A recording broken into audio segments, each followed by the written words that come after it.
King Charles III seen waving this morning following an unexpected stay in the hospital yesterday after what the palace said was his scheduled ongoing medical treatment for cancer. The treatment caused temporary side effects that required a short period of observation in hospital, the palace said, adding that the king returned to his London home, Clarence House, near Buckingham Palace Thursday afternoon. His schedule put on hold as a precautionary measure. Palace sources have stressed to me that this is a minor bump in the road for the king. He was discharged from hospital, returned to Clarence House and was working on state papers at his desk and, of course, spending time with the Queen. It's a stark reminder that the 76-year-old monarch is still fighting the disease, even as he carries out a busy workload, meeting with members of the public earlier this week.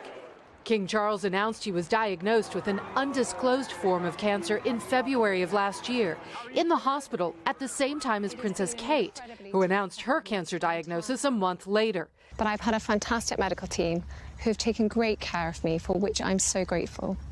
The princess said she completed her preventative chemotherapy last fall and is now focused on staying cancer-free, surprising many with a busy workload, including several solo engagements, like this visit with the Irish Guards on St. Patrick's Day.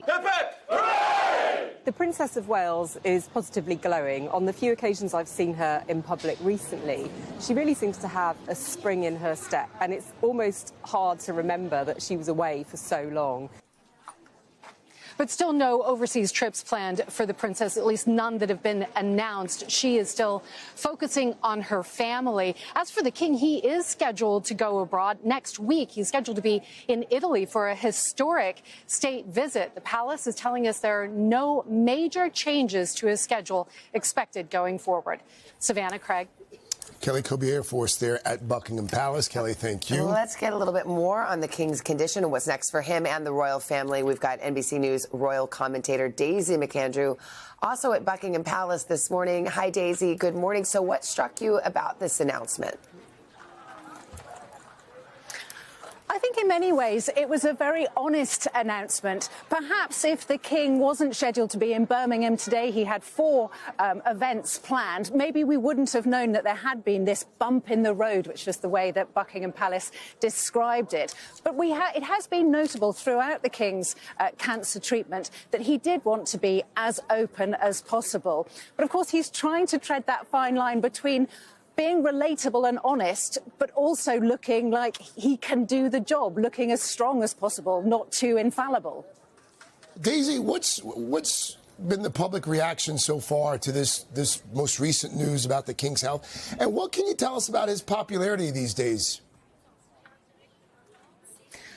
That's a really interesting question. His popularity since he became king has gone up. And I think many were worried that when the cancer diagnosis was made public, perhaps people would see him as too old for the job. Perhaps people would be urging his son, Prince William, who is and always has been more popular than him, to take over because perhaps the king wasn't up to it. But I think the way that the king has conducted himself over the last 12 months, really getting out there and doing a lot of public engagements whilst at the same time being treated for cancer, has reassured people that he is up to the job. We know he's a man in a hurry. We know from Camilla, his wife, that he's an impatient patient, that he doesn't like sitting around. He's fastidious about his own diet and his exercise, keeping to a strict 159 pounds and eating really very little. So this is a man who's determined to be as fit and healthy as possible, but perhaps doesn't take doctors' advice when it comes to slowing down, because we know he is something of a workaholic.